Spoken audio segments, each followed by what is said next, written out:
Na mtazamaji, natumai mzima wa afya unapoendelea kufuatilia matangazo haya muhimu, ambapo tunaendelea kuangazia matukio mbalimbali kote nchini. Leo ikiwa ni siku ambapo maadhimisho ya mwaka mmoja yanafanyika tangu maandamano ya kizazi cha Gen Z mwaka jana Juni 25. Maandamano ambayo bila shaka ilisababisha vifo na uharibifu wa mali, kukiwa na watu 60 ambao walipoteza maisha yao, na wengi wao walifanyiwa uchunguzi wa maiti na kupatikana kuwa na majeraha ya risasi. Ndio baadhi ya masuala ambayo tunaangazia hii leo. Tumekuwa tukiangazia matukio hayo kuanzia asubuhi mapema, Wakenya walipojitokeza kutoka pembe mbalimbali za taifa katika kufanya maadhimisho hayo. Na mengi tu yameambatana na matukio ya leo, ikiwemo kule kufungwa kwa mawimbi yanayotumiwa na vyombo vya habari katika kupeperusha matangazo.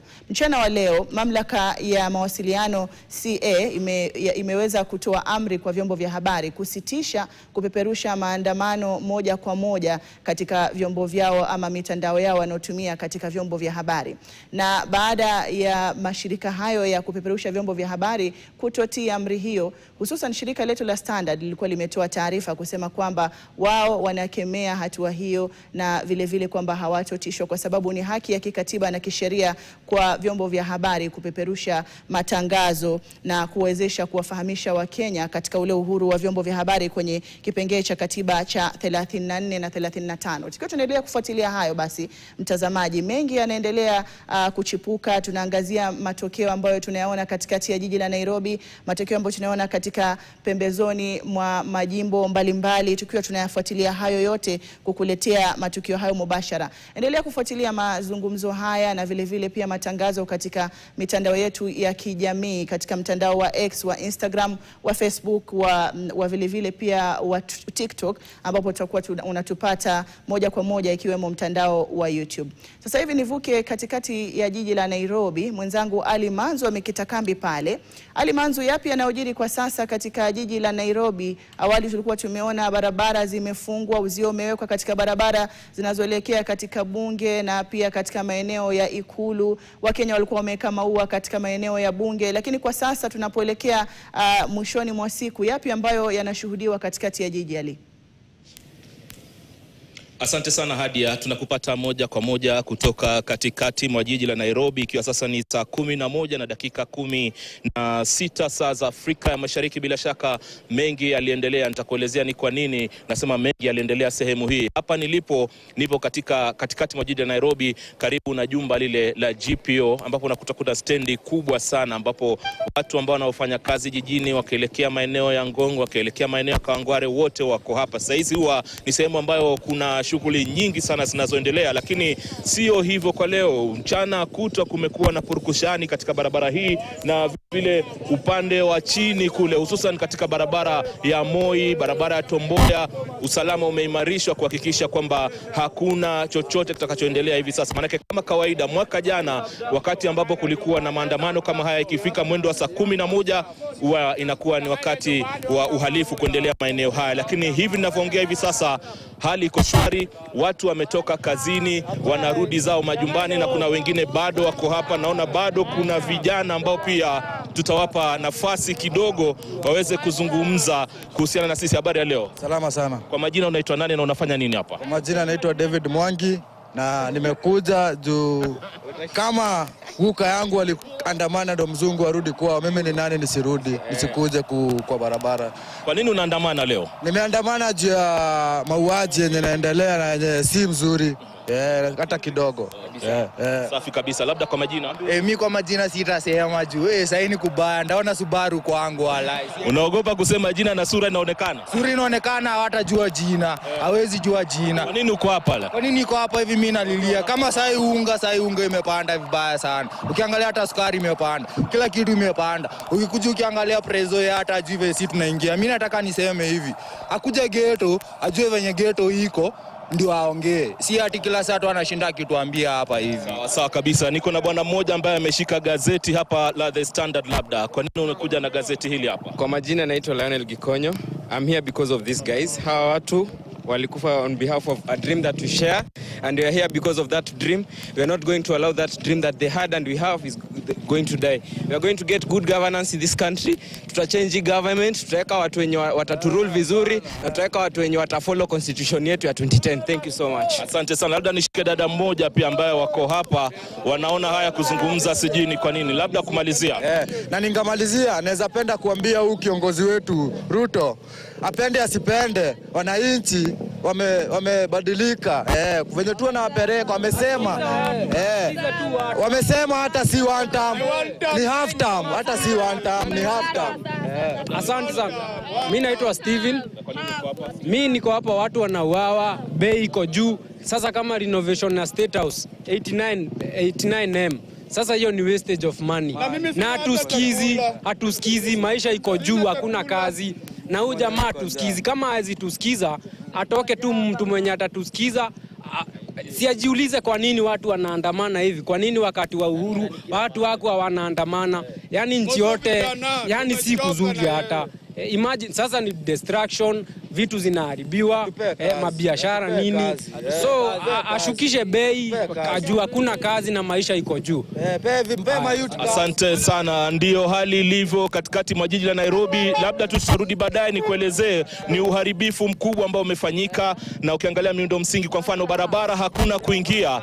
Hii ni barabara ya Kenyatta lakini magari hayaingii kwa sasa, na ukiangalia upande mwingine kuelekea mpaka sehemu ya Moi kule barabara ya Tomboya hali ni hivyo hivyo. Tunachokiona hivi sasa, tunachokishuhudia hivi sasa hadi ni gari za ambulance ambazo zinapitisha watu ambao wamejeruhiwa. Naomba nikuregeshe kwako studio labda, ama tuelekee sehemu nyingine tupate kina Clement Masombo ambaye yuko maeneo ya Nyeri pia tuelezee kinachoendelea.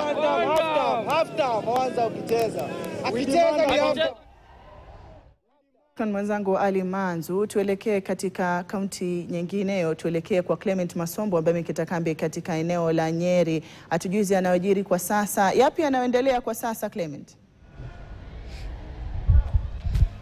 Naam, shukrani sana Hadia. Sawa tu na hali ilivyo kule katikati mwa jiji la Nairobi, hapa pia katika kaunti ya Nyeri na hasa mjini Nyeri tumeshuhudia pia uharibifu wa aina yake. Hapa nipo katika sehemu ya duka la jumla la Naivas Supermarket, ambalo upande ule ukiangalia kama vile tu picha zinavyoonyesha ni kwamba wale waandamanaji ambao walikuwa hapa mjini Nyeri walipata nafasi moja kuingia kule dukani na wamepora mali nyingi sana. Katika tukiwa njiani tukija hivi tukutana na baadhi yao ambao walikuwa wamebeba bidhaa nyingi, bidhaa ambazo wametoa mle dukani. Lakini sio duka la Naivas tu pekee, na tunaarifiwa kwamba uvamizi huo ulianzia sehemu ya pale chini ambapo kuna benki ya NCBA. Walivunja mlango, wakaingia, wakapora kiasi, wakasonga kidogo, wakapatana duka ambalo huuza macho nne, wakapora mle dukani. Ukiangalia ni yamebaki tu makovu tu, hakuna bidhaa yote ambayo imesalia pale. Na sasa wakamalizia kwa kuingia katika duka la Naivas, ambalo hapo ndipo wametekeleza uharibifu wa kiwango kikubwa mno.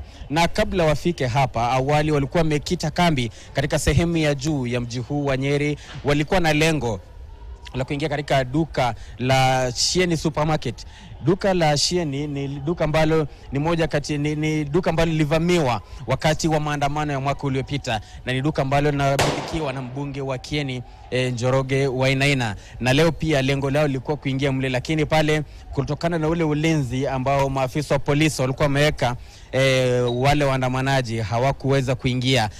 Na walipogundua kwamba pale wamezuiliwa kuingia, wakateremka wakaingia hapa katika hili duka la Naivas, na hapa ndipo wametekeleza uharibifu wa aina yake. Kwa hivyo tunapozungumza kwa sasa ni kwamba tu makabiliano bado yanaendelea kati ya maafisa wa polisi na baadhi ya waandamanaji ambao wamejificha pembeni, polisi wakijaribu kufyatua risasi na vitu za machozi ili kuwasongeza tu wasiwe karibia hapa. Kwa siku ya kawaida ukija hapa ni mahali ambapo huwa na shughuli nyingi sana.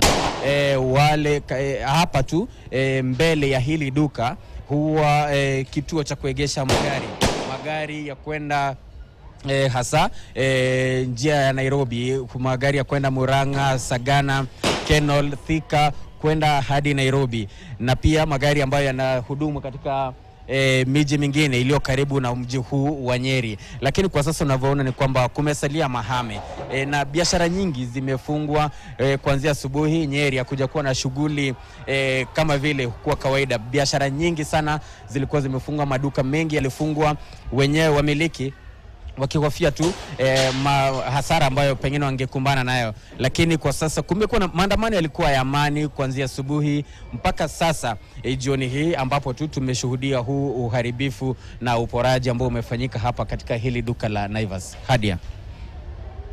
Asante mwenzangu Clement Masombo akituchorea taswira ya jinsi mambo yalivyo katika mji wa Nyeri, ambapo anasema uharibifu unashuhudiwa pale na baadhi ya maduka makuu pia yameweza kuvamiwa, lakini walinzi wa usalama wamekita kambi pale kuhakikisha kwamba uharibifu zaidi haufanyiki. Tutakuwa tunaangazia hayo pia. Kumbuka Ali Manzo alitaja kwamba katikati ya jiji pia kuna sehemu ambazo uharibifu mkubwa umefanyika, na atakuwa anatujuza baadaye ndani ya matangazo haya ni yapi ambayo hususan yamefanyika katika jiji la Nairobi. Studioni nimeungana na wageni ambao watakuwa wanatusaidia kuchanganua na kudadavua masuala ambayo tumeyashuhudia siku ya leo, ikiwemo masuala ambayo yanaangazia kutaka uwajibikaji kwa vijana wa kizazi cha Gen Z, na ndiposa kujitokeza katika maandamano ya maadhimisho ya Juni 25 mwaka jana, ambapo maandamano ya kupinga mswada wa fedha mwaka 2024 yalishuhudia mauaji hususan ya vijana takriban 60 hivi, huku uchunguzi wa shirika la kutetea haki za kibinadamu la IMLO ukionyesha maiti 48 zilizofanywa uchunguzi zilikuwa na majeraha ya risasi. Vile vile pia baadhi ya taarifa kuu ambazo tunaendelea kuziangazia ni kufungwa kwa stesheni kupeperusha matangazo na yale mawimbi yanayotumiwa kupeperushwa matangazo na tume ama mamlaka ya mawasiliano, ambayo ilitoa taarifa hiyo mapema mchana wa leo na kuamrisha kwamba vile vile vituo vyote vya kupeperusha matangazo vya televisheni na redio visitishe kupeperusha matangazo ya maandamano moja kwa moja, na kutotii agizo hilo kukapelekea kufungwa kwa baadhi ya stesheni ama stesheni za kupeperusha matangazo ya televisheni, ikiwemo ya Pang ama yale mawimbi ya Pang ambayo pia yanapeperusha runinga ya KTN. Lakini tuendelea kufuatilia katika vile vile mtandao wetu wa YouTube na mitandao mingine ya kijamii tunapoendelea kufuatilia matangazo haya. Studioni nimeungana na Michael Were Hisa ambaye yeye ni mwanasheria na ni mchanganuzi wa masuala ya kisiasa, na pia nimeungana na Muthoni Mburu ambaye yeye ni mwanasheria na vile vile mchanganuzi, na nimeungana na Augustine Omondi ambaye yeye ni mchanganuzi wa masuala ya kisiasa na sera, na alikuwa katika maandamano. Atakuwa anatujuza sehemu aliyokuwa, kama alikula vitoza machozi au la. Karibuni sana. Naam, kabla ya kuzamia mazungumzo tuangazie taarifa kadhaa, ambapo katibu mkuu wa KOTU Francis Atwoli amewarai vijana wa kizazi cha Gen Z kukumbatia mazungumzo badala ya maandamano. Akizungumza mapema leo huko Kakamega, Atwoli amesema mkondo wa sasa unatisha kuwaogopesha wawekezaji wa kigeni na vile vile watalii. Mambo ya maandamano, mambo ya watu kupigana itafanya watu wengi sana, karibu $500 billion US dollars ya wawekezaji imetoka imeenda katika nchi zingine ambazo ziko kando kama Ethiopia, Tanzania, Uganda, Zanzibar. Sasa inachukua tourists wetu wote kwa ajili ya mzozo katika nchi hii. Ningelipendelea tutulize ball, tujue Kenya ni kubwa kushinda sisi wote, na makosa itasidi kutokea kila wakati. Tangu tulipopata uhuru, watu wetu wengi wanasiasa wamefariki kila wakati, na wataendelea namna hivyo, na ndio dunia yote iko namna hivyo, na sio ya kwamba tuchome nchi kwa ajili ya zile janga ama yana majanga yanayotupata kama wa Kenya. Hiyo I would appeal to Kenyans that most of investors na wale watu ambao wanataka kuleta mali, they are reallocating from this country because of perpetual or always we are on demonstrations. Let's mind about our country is bigger than all of us. Kwingineko, mji wa Eldoret umekuwa mtulivu hii leo, tofauti na maandamano ya mwaka jana ambapo waandamanaji walivamia majengo kadhaa ya serikali za kaunti wakilalamikia uongozi wa taifa. Mwanahabari wetu Elvis Kosgei alitangamana nao na kuandaa taarifa ifuatayo. Tunajia katika jiji la Eldoret, kaunti ya Uasin Gishu, ambapo leo ikiwa ni Juni tarehe 25 pameshuhudiwa maandamano ya hapa na pale katika kaunti ya Uasin Gishu, lakini kwa kufikia sasa hali imedhibitiwa. Tazungumza na wakazi, watupe hisia zao, watuambie jiji la Eldoret likoje siku ya leo. Kaka, wanakuita nani? Mambo yako vipi? Naitwa Dan. Mambo si mbaya leo. Naona waandamaji walikuja, lakini polisi walishughulika nao kidogo. At least leo si mbaya. Si kama last year. Hawajaribu vitu. Hata mabiashara haijasimamishwa. Nadhani itarudi form. Asante kaka. Kaka, wanakuita nani? Angalia kamera. Na mambo yako vipi? Mimi naitwa Korir Kennedy. Mimi ni member wa Civil Society wa Uasin Gishu. Pia member wa Defenders Coalition. Mimi ile kitu naweza sema leo, hali ya anga katika sehemu yetu ya Eldoret ya kwamba inaelekea kudhibitiwa. Nimeona askari wetu wameweza kuchukua shukani, wameweza ku maintain peace. So ukinapoangalia unaona kuna magari yanatembea, unaona watu kuna wanatembea. So biashara yetu, I think in the next 1 hour biashara itakuwa inaendelea, na mpaka sasa sijaona wale watu wamejeruhiwa ama wale tu wakora wadogo walijaribu kuingilia kati, lakini polisi waliweza kudhibiti. Asante sana. Kuna wengine wanasema kwamba pamekuwa na makundi mawili kinzani. Sijui kama hali imekuwa ni hivyo. Yeah.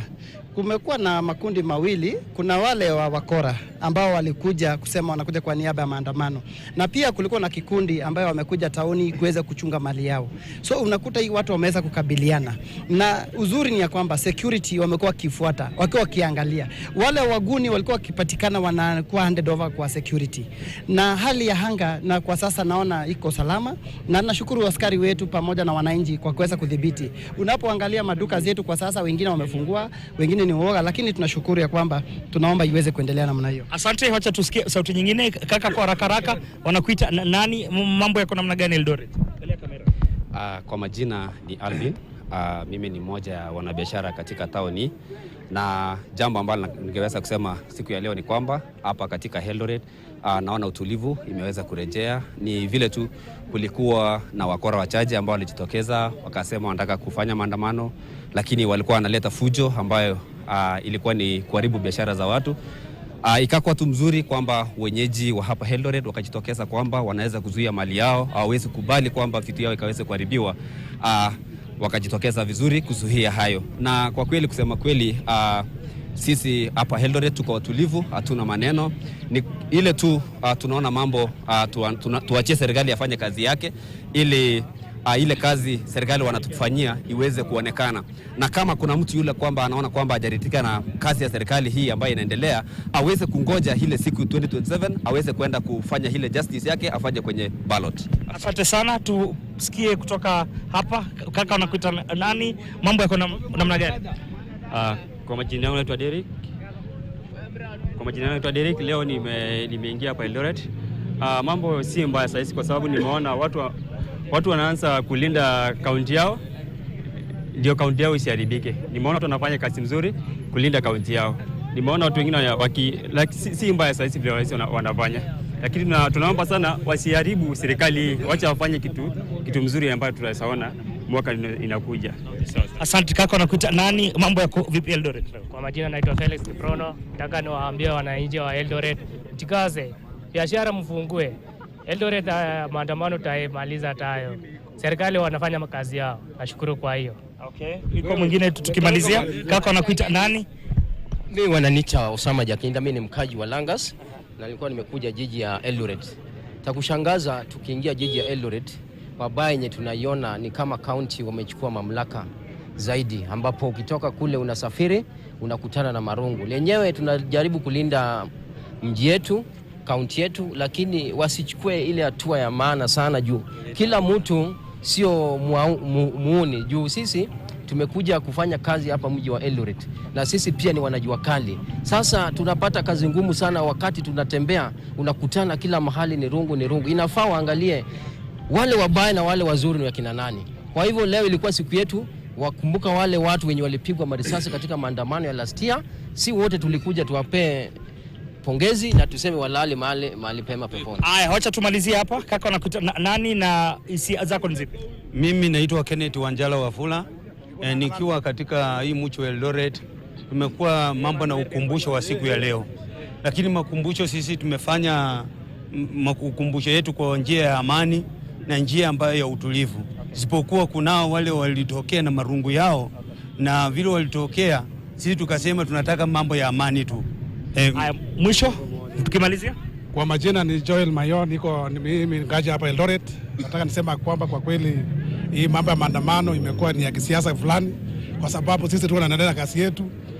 Mara kwa mara tukasikia kwamba kuna viongozi wengine wananunua watu, wanapea vijana pesa ili waharibu Eldoret. Wasema kwamba kwa kweli hapo ni rais anatoka wachafue, lakini tunasema kwamba tunakemea, tukasema kwamba wale wakora wote ambao wako na nia mbaya, kwa kweli tunasema shetani ashindwe, hawana nafasi katika Uasin Gishu hii na Kenya mzima.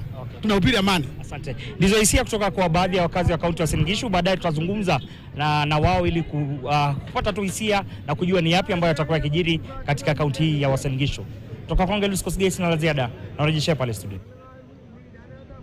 Na mtazamaji, huyo ni Elvis Kosgei, alikuwa anatuchorea taswira ya mambo yalivyokuwa katika kaunti ya Uasin Gishu katika jiji la Eldoret, na mmesikia kauli za wakazi wa eneo hilo bila shaka. Nikifungua jukwaa la mazungumzo hapa studioni, labda nianze na Michael Were ambaye ni mwanasheria, na tuangazie swala ambalo tumeliona mchana wa leo kuelekea jioni, na kufungwa kwa mawimbi yanayotumiwa na vituo vya televisheni na redio kupeperusha matangazo yao.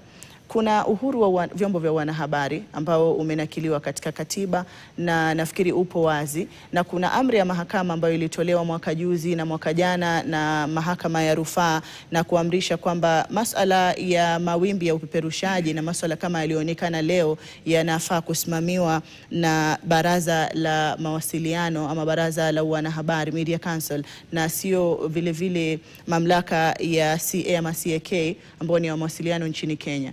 Tunapoona amri kama hizi za mahakama, tunapoona katiba inasema nini kwa uwazi kuhusiana na uhuru wa wanahabari na vyombo vya habari, na tunapoona hatua ambayo imechukuliwa na mamlaka hii mchana wa leo, ni yapi ambayo yanakuja katika taswira za Wakenya? Asante sana. Kitu cha kwanza ambacho ningependa kusema ni kwamba nimejaribu kuangalia sheria, na katika ile Kenya Information Communication Act ya 1998 hamna ile section ambayo inaitwa section 461, hamna section kama hii. Kwa hivyo nashangaa sana Communication Authority iliweza kutoa wapi ile section ambayo ilisema inaiunganisha na katiba ili iweze kuambia vyombo vya habari visiweze kupeperusha zile taarifa ambazo zinapeperusha.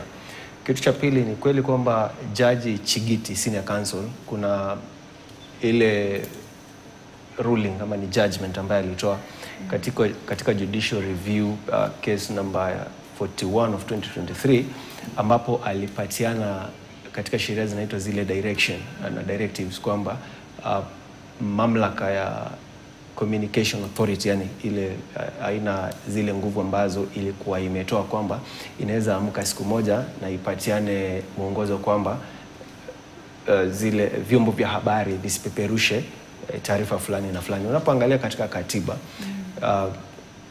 ni kipengee cha 34 section article 34 of the constitution kwamba kuna ile freedom of the media, na media haifai kuwa na uongozi wa serikali ama tuseme ni kama wanasiasa ama ushawishi fulani, kwa sababu media inafaa kufanya kile kitu ambacho kinaitwa public interest, iweze kuonyesha yale mambo ambayo yataweza kufaidi jamii ama nchi kwa jumla. Kwa hivyo kile kitu ambacho naona Communication Authority imefanya leo ni kwamba imekiuka sheria, na unapokiuka sheria unaweza pelekwa kotini, na utapata kwamba kama ni yule Director General wa Communication Authority ataweza kuwajibika yeye kama yeye, na pia Communication Authority inaweza pelekwa kotini, na wale ambao wameweza ku affected na ile directive wanaweza pata reprieve kutoka kotini. Kitu kingine ni kwamba haina unapoona kwamba directive kama zile zinapeanwa, ni kwamba kuna yale maovu ambayo yanataka kutendwa, kwa sababu panapo mwangaza uovu hujitenga, na pale ambapo kuna giza maovu mengi yatatendeka, kwa sababu watu wanavyoonyeshwa live mambo yanavyoendelea, itakuwa inamaanisha kwamba yule mwananchi wa kawaida ataweza kujua ni nini kinachoendelea na ataweza kujipanga. Kama kwa mfano unapoangalia kwenye mitandao ya kijamii, ile barabara kuu ya Thika imeonyesha kwamba kule kuna machafuko, ni kama kuna machafuko, kuna vuta ni kuvute. Kwa hivyo unapozuia televisheni ama vyombo vya habari kupeperusha habari kama zile, itakuwa inamaanisha kwamba unanyima mwananchi wa kawaida kuweza kujua ukweli. Na baadhi ya malengo ambayo yanafaidishwa na vyombo vya habari ni kwamba inafaa kupeana habari zile ambazo mwananchi anafaa kujua, ili aweze kuelimika ama kujua jinsi mambo yalivyo. Ndivyo. Bila shaka, na kama ulivyotaja, kuna uhuru wa vyombo vya habari kuenda mahakamani, na nafikiri pia taarifa ambayo imetolewa na shirika la Standard Media tumesema kwamba tutachukua hatua za kisheria iwapo kungekuwa na hiyo hatua ya kufungiwa mawimbi ambayo sasa tumeiona imejiri. Mudhoni yako ni yapi, ukiwa pia wewe una vile elimu ya kisheria kuhusiana na amri ambayo tumeona ikitoka kwa mamlaka ya mawasiliano nchini STK, na amri ambayo mahakama ilitoa mwaka jana, mwaka juzi, kusisitiza kwamba hatua kama hiyo haiwi kwenye chini ya amri ya mamlaka hiyo, na pia katiba ikiwa imeacha wazi uhuru ambao vyombo vya habari umepewa katika kupeperusha matangazo kwa wananchi kwa uwazi? Kwanza niseme shukran za dhati kwa kutuita hapa siku ya leo. Na niseme ningependa kutoa rambirambi zangu kwa vijana ambao, familia za vijana ambao waliweza kuaga dunia tarehe 25 mwezi Juni mwaka uliopita. Na nitoe kongole kwa Standard Group na haswa KTN kwa kuendelea kuonyesha wananchi, kwa sababu hiyo ni haki ambayo imepeanwa kisheria katika constitution na sheria zingine ambazo zinaambatana na constitution hiyo, specifically under article 33 na article 34. Na niseme ya kwamba ni vyema kwa pia vile ambavyo tunaona hata Standard Group wakisimama na the public interest, kusimama na wananchi, kwa sababu uhuru wa kupeperusha matangazo na wananchi kuweza kuona jinsi ambavyo ground, kile ambacho inafanyika ni kitu ambayo iwezi kuwa overlooked. Na ni kitu ya maana sana kwa wananchi kuweza kujua in real time mambo ambayo yanatukia. Na niseme ambayo kitu ambayo our clarion call ama kitu ambacho tunaita ni liberate the airwaves, liberation of the airwaves, ama kwa Kiswahili tunaweza sema uhuru wa vyombo vya habari. Ni wajibu wetu sisi sote kama Wakenya, kama vijana, kupigania uhuru huu wa the members of the fourth estate kuweza kueleza jinsi mambo yalivyo. Sielewi kwa nini inaweza kuwa ni jambo la serikali perhaps kusupport kupeperuza kwa mambo fulani na kukataa mambo fulani kuweza kuwekwa mchana peupe ili watu wajue. Tuseme kwa mfano, kuna watu ambao wamekwama Thika Road na unaweza penda kujua, mimi nataka kwenda sehemu fulani, naweza penda kujua ni barabara hiyo itapita.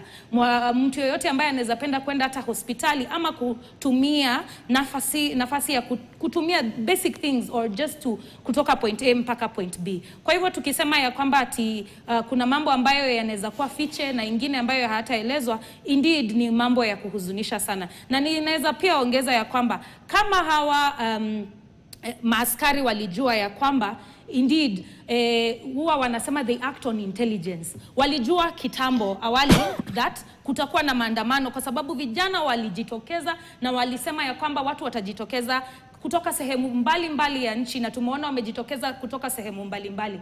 Walikuwa na information hiyo prior to that.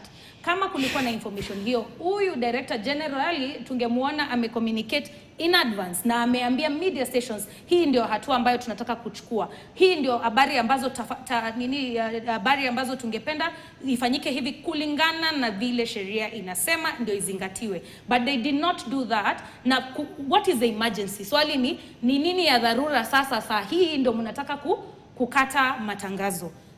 Na asante Muthoni. Na kabla kupata kauli ya Agasti na ambaye vile vile pia ameshiriki maandamano ya leo, yeye ni mchanganuzi wa masuala ya kisiasa, tupate maoni yake kuhusiana na hatua ambayo tumeiona ikichukuliwa na mamlaka ya mawasiliano ya kufunga mawimbi ya kupeperusha matangazo ya vituo vya televisheni. Nirejee katika jiji la Nairobi ambapo mwenzangu Ali Manzo amekita kambi pale. Awali tulizungumza naye mwanzoni mwa taarifa hizi akitueleza kwamba kulikuwa na baadhi ya maeneo yana uharibifu katika barabara za Kenyatta, Moi na vile vile Tom Mboya ambapo magari yalikuwa hayaruhusiwi kupita. Sijui sasa hivi ni yapi ambayo yanaendelea kujiri Manzo katika maeneo hayo jijini Nairobi?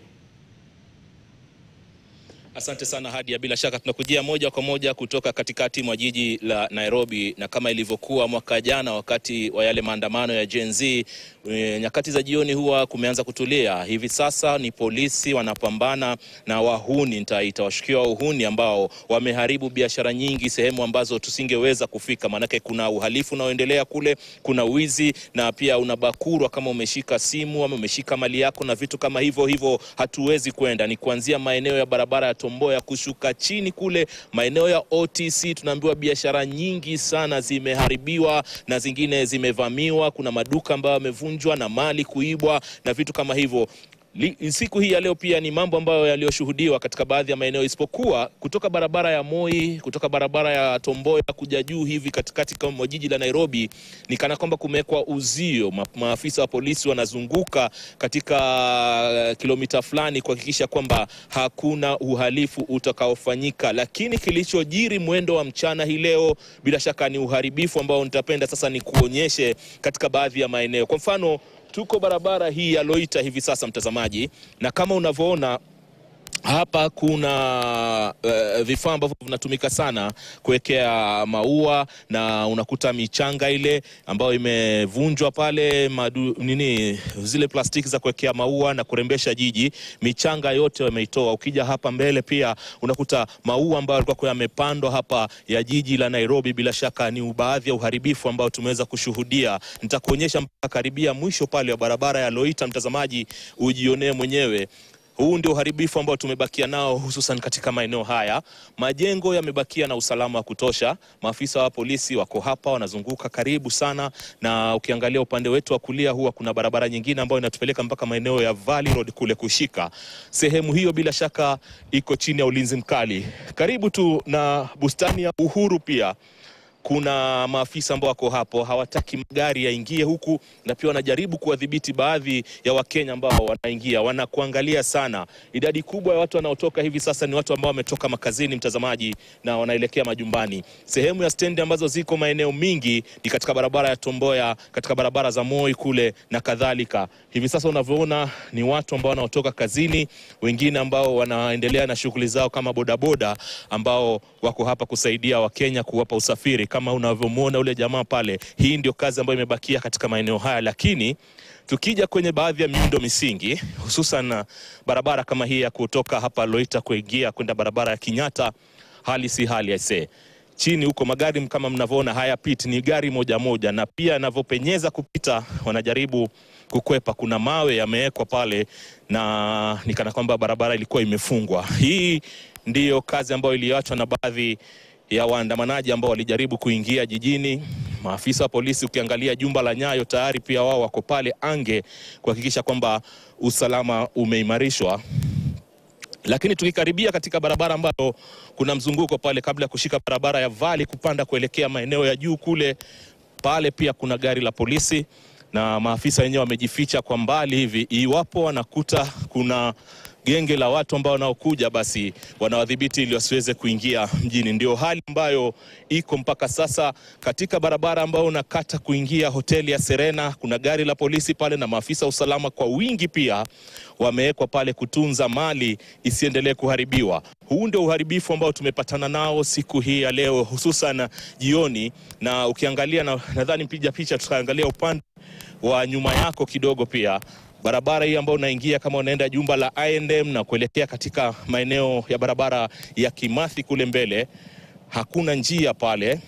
Waandamanaji walifunga ile barabara vile vile, na ingawa waliweza kudhibitiwa mapema sana na wamepelekwa kusukumwa chini upande wa nyuma kule, na maafisa wa polisi kama nilivyokuelezea wanaendelea kushika doria. Sehemu hii yote maduka yamefungwa na hakuna shughuli zinazoendelea kwa sasa. Biashara zimefungwa, ila tu ni watu ambao wanaendelea na shughuli za usafiri katika maeneo haya. Namuona bwana mmoja hapa. Habari ya leo kaka? Mambo vipi? Poa sana. Unaendeleaje biashara? Biashara potofu hizo. Potofu kivipi? Imetolobika kwa leo, hakuna kazi imefanyika, ni kusukumana pale na pale na maaskari. Imekuathiri vipi siku ya leo labda? Ile pesa napatanga kwa kila siku sichapata kwa leo. Na mmeshuhudia nini tangu asubuhi nyinyi kama wahudumu wa bodaboda? Ni machungu tu. Sasa naona umeshika chapati na mayai. Hii ndio toka asubuhi ndio chakula yangu hii. Asante, kila laheri basi katika shughuli yako. Ndio hali ilivyo mtazamaji, kutoka hapa maeneo ya barabara ya Kenyatta ambayo unatoka sehemu ya Valley Road kuelekea katikati mwa jiji la Nairobi. Imefungwa barabara yenyewe kama unavyoiona. Wahudumu peke yao ndio wako hapa wa usafiri aina ya bodaboda, na tunavyoona pia sana ni ambulansi nyingi zinatoka sehemu ya barabara za chini ambako bado kunaendelea makabiliano kati ya waandamanaji na maafisa wa polisi. Maafisa wengi ambao tulikuwa nao hapa kama dakika 20 zilizopita hadi wamesukumwa sehemu ya chini, sehemu ambayo kwa usalama wetu nadhani sisi kama wanahabari pia hatuwezi kufika. Kutoka hapa hatuna la ziada, tutaendelea kufuatilia kinachoendelea, ila tu ni kukuarifu kwamba Wakenya ambao wametoka makazini, kumbuka kuna maofisi mingi sana ya serikali katika maeneo haya, ndio tunaoshuhudia hivi sasa wanatoka kazini, wanatembea kwenda kutafuta usafiri wa kuelekea sehemu zao za majumbani. Iwapo kutakuwa na lolote, bila shaka Hadia tutakuwa ni wenye kuarifu watazamaji wetu na kile ambacho kinachojiri kwa sasa. Bila shaka mwenzangu Ali Manzu pale akiwa katikati ya jiji la Nairobi akitueleza baadhi ya matukio anayoyaona pale na baadhi ya mabaki ya vuta ni kuvute ya siku ya leo ambayo ilikuwa kati ya maafisa wa polisi na wale waandamanaji ambao walikuwa wamejitokeza na kuingia katikati ya jiji la Nairobi. Na tunapoendelea na mazungumzo hapa studioni, nimpe fursa Augustine Omondi azungumzie hatua ambayo kwanza Wakenya wameiona ya kufungwa kwa mawimbi ya upeperushaji wa matangazo kwa televisheni ikiwemo runinga ya KTN kwenye mawimbi ya Signet, ya Pang na vile vile ADN. Lakini mtazamaji, tukiwa tunaendelea kupeperusha katika mitandao ya kijamii na vile vile katika mtandao wetu wa YouTube. Augustine, hayo unayazungumziaje? Tukiangazia kwamba kuna uhuru wa wanahabari, wa vyombo vya habari, na vile vile pia kuna uhuru wa Wakenya kupata taarifa kwa wakati ambao zinapeperushwa na vyombo vya habari. Hatua hii inaleta taswira gani kwa Wakenya? Ikiwa wewe ulikuwa katika maandamano ya leo, sijui mwanzo sehemu ulizokuwa zilikuwaje, kama ulikuwa salama? Nashukuru sana, asante sana. Kwanza najivunia kama Mkenya. Hiyo ni kitu cha kwanza. Tuliamka asubuhi leo, kitu cha kwanza tunapatana nayo ni barabara zimefungwa. Polisi kila mahali. Hata wale watu walikuwa wanaenda kazini, hawangeweza kwenda kazini. Sisi wale tuliweza kufika pale mjini. Kitu cha kwanza tulipatana nao ni polisi. Tunashindwa kwa nini mbaya? Kama kuna wale watu wanataka kwenda kufanya kazi ili waweze kulipa ushuru. Lakini polisi tayari wameweza kuziba asubuhi. Anatuambia kwamba endeni nyumbani. Leo si siku ya nini? Siku ya kazi. Na tukaweza kukaa pale na maandamano ikaanza. Na naweza sema kwamba nikijaribu kulinganisha hii maandamano na ile maandamano mwaka uliopita, kuna utofauti kubwa sana, kwa sababu hii maandamano tuliokuwa nao kwa leo ilikuwa na mambo mawili. Kama ile mwaka uliopita kulikuwa na bunduki na watu walikuwa wanauawa ovyo ovyo, wakati wote ungepoteza simu, ungepoteza hata maisha yako. Lakini leo kitu tumekunywa kwa wingi sana ni tear gas. Tear gas tumepigwa, unaenda kushoto ni tear gas, ukirudi ukini maji. Lakini hiyo ndio kujivunia kukuwa Mkenya. Hii ndio demokrasia yetu sisi kama Wakenya. Jambo la kusikitisha ni kwamba unajua kisiasa tunatarajia kwamba kitu kama hiki kifanyika, tunatarajia rais akue kwenye mji wa aina ya hii ya Nairobi. Si ati rais atoke aende mji mwingine kama Kilifi ama kwenda katika hafla nyingine, kwa sababu hii ni hafla muhimu sana ya Wakenya wote, kwa sababu Wale watu waliweza kupoteza maisha yao mwaka uliopita walikuwa ni Wakenya na walikuwa wanapigania uhuru yao hapa Kenya kulingana na haki yao ya kikatiba. So ni jambo la kusikitisha kwamba rais hangeweza kukua na sisi katika hii maandamano ya kuhakikisha kwamba ajue kwamba wale wananchi waliompigia kura waliweza kufa, waliweza kupoteza maisha mwaka uliopita. So hiyo ilikuwa ni jambo moja sana katika kisiasa yenye tulikuwa tunatarajia. Ya pili, inaweza kuwa rais anajaribu sana kufanyia Wakenya kazi ya kuhakikisha kwamba tuko na hata leo jinsi ulivyosikia akizungumza ya kwamba watu wako na haki kwenda pale kwenye barabarani, lakini watu wahakikisha kwanza kuna uharibifu wa mali, polisi hakikisha imetulinda. Lakini kuna vibaraka vingine katika hii serikali ya rais wenye wakati rais anafanya 10 au anashikisha rais handball. Watu kama Communication Authority unashindwa kwani shida yao ni nini ya kweli, kwa sababu ukienda pale katika katiba article 35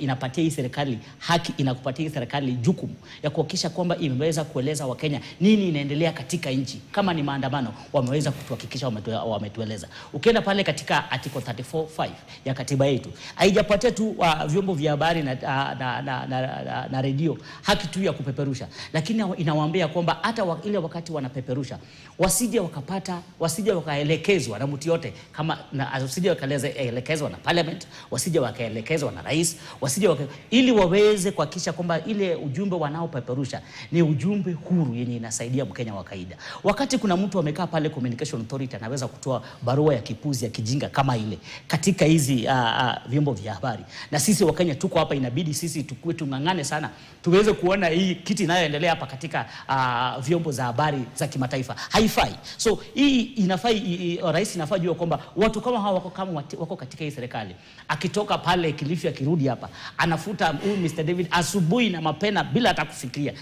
Kwa nini? Kwa sababu sisi hatutaona the Communication Authority, sisi tunaona rais, kwa sababu hii ni serikali yake, na maanisha ameshindwa kudhibiti na kuhakikisha kwamba wale vitengo vya kiserikali wanaofanyia Wakenya kazi wanafanya kwa njia haki. Tofauti ya hii maandamano ile maandamano iliyopita. Leo rungu ndio zilikuwa mingi. Hata kujaribu kuangalia leo watu wajaweza kupoteza maisha sana ama zaidi kulingana na ile mwaka uliopita. Inamaanisha hata polisi wameweza kujieleza kwamba wako na fursa ya kwenda pale barabarani kudhibiti, lakini si kutoa uhai. Na wamejaribu sana leo. Na polisi wanajua kwamba ukijaribu kupiga mtu risasi, kesho the same police force itakupeleka wapi pale kotini. So mimi nataka kuambia Wakenya wote hongera. Tumefanya kazi safi na tuendelee hivyo mpaka hii serikali itakuja kurudi kwenye line ya kisha kwamba imesikiza Wakenya wote jinsi inavyokuwa. Na pia wanasiasa pia. Unajua tuko na wanasiasa wengine. Leo asubuhi na mapema tulikuwa tumeenda pale Holy Basilica pale maombi. Tumeona pale Kalonzo Musyoka, tumeona pale Eugene Wamalwa, na tena jambo la kutikisha sana hatukuona Rigiji the truthful man hakuwa pale kwenye barabara. Na wale watu immediately saa 2 asubuhi wamefunga virago wamerudi nyumbani. Tulikuwa tunawatarajia wawe na sisi kwenye hii maandamano ya kuonyesha kwamba wako na sisi. Kama rais alikuwa mehepa na ndugu yake Raila Amolo Odinga wameenda Kilifi, tulikuwa tunatarajia the opposition leaders wakuwe in town, na pia pia after picha 2-3 wakahepa wakupele kale. Nimeona sasa hii jioni wanatoa ujumbe wakiwa pale kale, maanisha hata hakuna mwanasiasa yote anayejali Mkenya wa kawaida. Na asante Augustine kwa maoni yako. Nitakuwa nazungumza na Michael pia vile nijaribu kupata maoni yake kuhusiana na matukio ambayo tumeona mwishoni mwa siku, kwa sababu awali asubuhi na mapema lengo lilikuwa ni kufanya maadhimisho ya waliopoteza maisha mwaka jana kwenye maandamano ya Juni 25, ambapo wengi walijitokeza kupinga mswada wa fedha mwaka 2024. Lakini je, mwisho wa siku yale yaliyokuwa yamelengwa yameweza kutimia? Kabla ya kuzamia hayo, ni zamia taarifa hii ambapo machafuko yalikumba eneo la Kikuyu baada ya mahakama ya Kikuyu na afisi za utawala za kaunti ndogo kuteketezwa wakati wa maandamano yanayoendelea ya Gen Z. Moshi mzito ulionekana ukifuka kote kwenye kiwanja huku maandamano hayo yakifika kilele. Mamlaka imethibitisha kuwa watu 7 walitiwa mbaroni ndani ya afisi za kaunti ndogo wakidai kunaswa katika harakati za kutaka kuteketeza moto huo kwenye majengo hayo.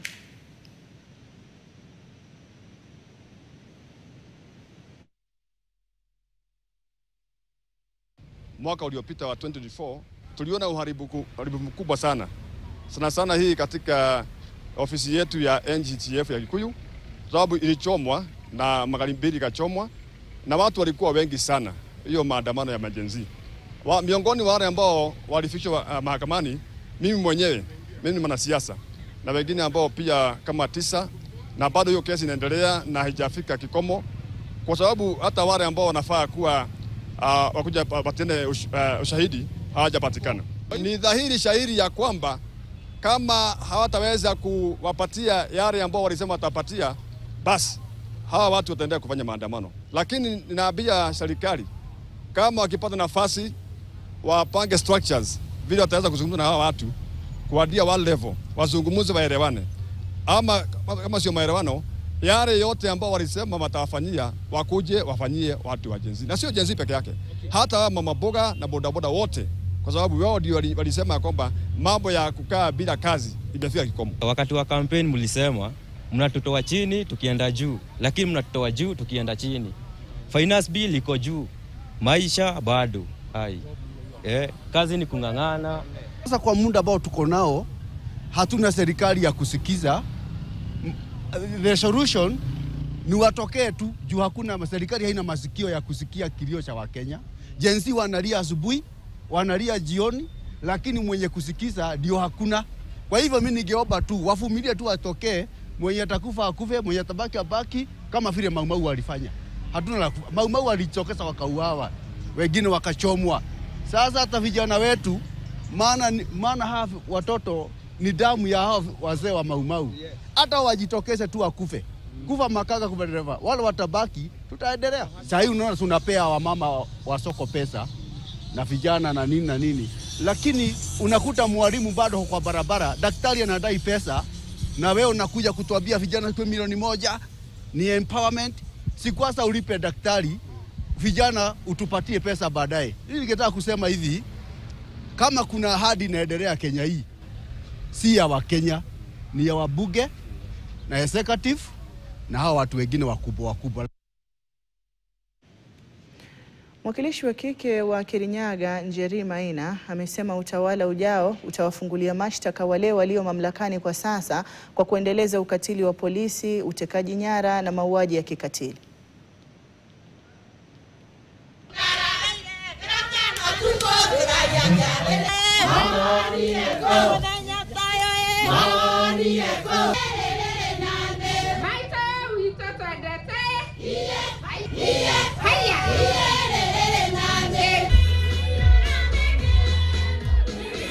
Wanaenda wanachapa vijana na live bullets. Kama leo tunaona wamejitokeza tu kumbuka wenzao. Kwa nini wanaenda kuchapwa? Najua wengine wameenda Kerugoya na tunawafuata huko Kerugoya. Na tunaomba polisi na county commissioner wa Kirinyaga usitumike vibaya. Wacha vijana watembee kwa streets kwa sababu si goons. Tuko hapa hii Kenya. Wajua wakiziacha hizo viti ya kwamba sheria itachukuliwa na kuna watu ambao watafungwa. Na wasione Wakenya wamenyamaza hivi kama wanakandamizwa. Wasione kina mama zetu wamekaa nyumbani wadhani ya kwamba hawajui kile ambacho kinaendelea. Sio serikali ya kufuatwa. It is not a government to be voted for by the people. It is a government to be voted out by the people of this republic. Na sisi kama viongozi wa changa tutaendelea kuzungumza. Vijana waliuawa on 25th of June because the National Assembly decided to be tone deaf. Walikataa kusikiza kilio cha vijana wetu. Vijana ambao wanasoma, wana madigrii lakini wako nyumbani manake hawana kazi. Na mtazamaji, tukiachana na taarifa hizo ambazo tutakuwa tunaendelea kukujuza tu kadri tunavyoendelea kufuatilia matukio ya siku ya leo, nirejee kwenye mazungumzo.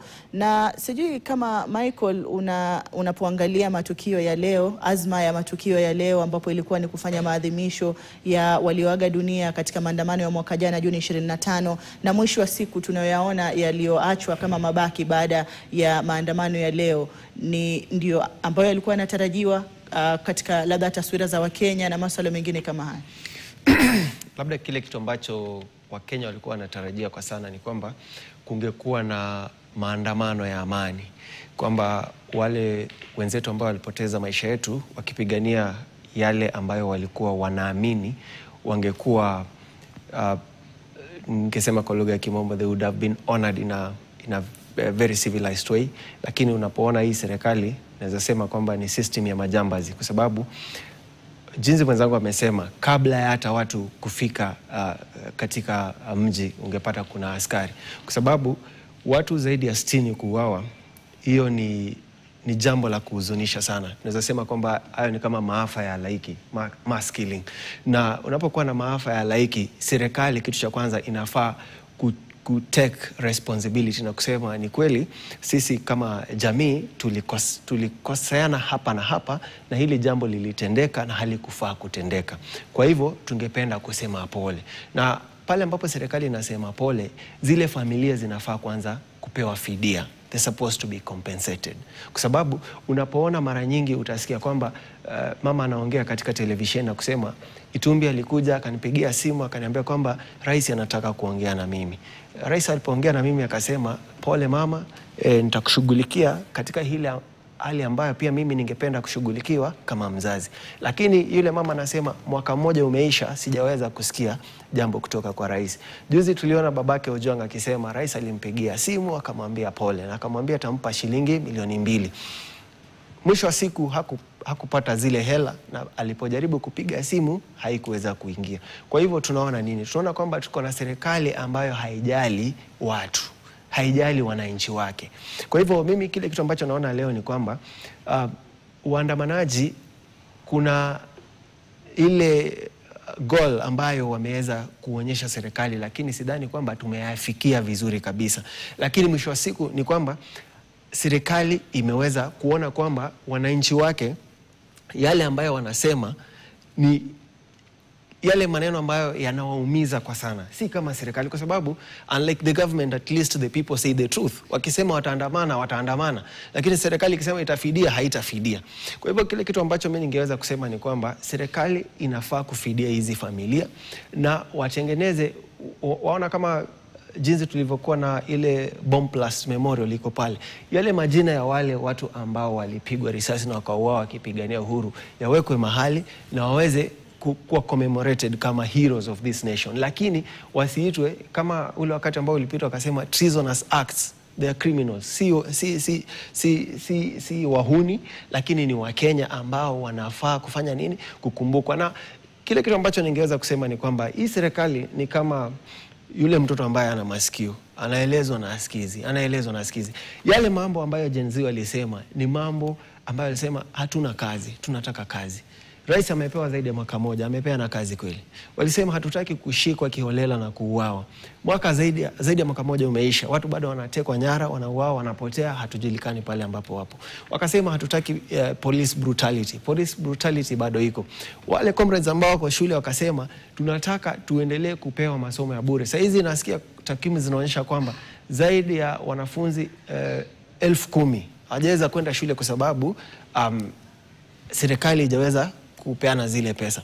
Kuna yale matakwa ambayo alisema, lakini unapoona serikali haijafuata. Kile kitu ambacho Rais William Ruto amefanya ni kutoa watu fulani serikalini na kuongeza wengine. Kwa hivyo mimi kile kitu ambacho nitasema ni kwamba in as much as leo tumejaribu kama Wakenya tukatokea kwenye streets na watu wakaandamana na yale mambo yote, hatujaweza kufikia yale malengo, na nitaeleza wanajenzi na Wakenya wote tusife moyo, bado mapambano. Asante. Muthoni, tunapoangalia waandamanaji wamejitokeza kwa wingi, wameafikia yale malengo yao, lakini tukisikiza kauli mbalimbali za watu ambao tumewahoji wanapojitokeza, tunaona labda zingine zinakinzana na yale malengo ambayo tulikuwa tumeona yamewekwa mbele na vizazi ama kizazi cha Gen Z katika maandamano.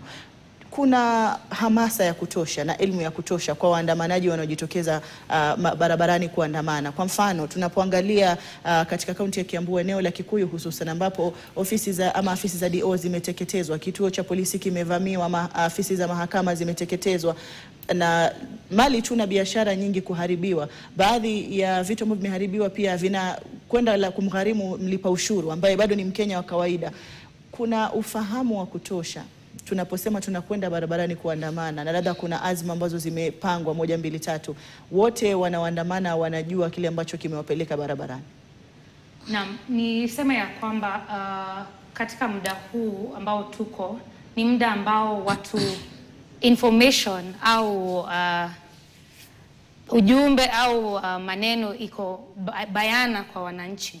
si kama enzi za kitambo ambapo tulikuwa tunaona information ni fiche kwa watu fulani na wengine wanapata ujumbe kupitia mitandao, kupitia internet, kupitia vitu forum hizo zote tunapata, na pia education, free primary education ambayo ilianzishwa 2003, which I can say pia mimi nimefaidi kutoka free primary education ambayo ilipeanwa na the third president. Tumepata kizazi ambacho ni wamesoma na wanaelewa mambo ambayo yanafanyika. Ndiposa wakati wowote hata ambayo serikali inakuja kusema jambo fulani na vijana, sisi kama Gen Z tunaona kweli hii haiambatani na vile tunavyosema, tunaweza kujua mambo hayo. Kwa hivyo kuhusu kama Gen Z wanajua jinsi ambavyo protest au kuandamana, haki za kuandamana na jinsi ambavyo wanafaa kutekeleza, niseme ya kwamba tunajua na vijana wanajua. Na wale watu ambao wanahusika katika kutekeleza mambo haya, uteketezaji wa mali ya umma na mambo kama hayo, ninaweza sema ya kwamba kwa upande wangu na pia kwa research ambayo imefanyikana, wengi wao huenda si Gen Zs ambao wametokea. Kwa sababu tunapata Gen Zs wako peaceful, wanajua kile ambacho kinahitajika na wanaweza kufuata sheria ya kuandamana na kuandamana. Naam, asante. Nitakuwa napata kauli ya Augustine iwapo anahisi lengo la maandamano ya leo ya kufanya maadhimisho limetimizwa mwisho wa siku. Lakini kabla ya kupata kauli ya Augustine, niungane mubashara na mwenzangu Nyakundi Calvin ambaye amekita kambi katika barabara ya Ikulu hapa Nairobi. Atujuze taswira ni gani maeneo yale, Kevin? Hadia na kupata katika njia iliyo safi kabisa. Tuko katika barabara ya Ikulu ya Nairobi. Na tumefika hapa mwendo niruhusu niongee katika lugha ya Kimombo. We got here almost 5 minutes ago. And this area has been cordoned off completely. And as you can see, we have the police behind me, and they are manning this area and making sure that no one is getting into this particular area. And all the entrances into the State House Road, when it comes to yes. Oh yes, I'm being instructed to move. So yes, we are going to move. Yes, we are going to move. All right, so what is happening here is there had been rumors that there were some young people who had come to this area in order for them to get into parliament. But as we were speaking to the police men around this area, the ones who are manning this area and making sure that security is tight around this area, they said they've not seen anything like that so far. And as we can show you, this area is manned. Yes, and all the entrances into the State House Road, when it comes to the procession way, when it comes to State House Girls side, and also the State House Road, they have been cordoned off completely.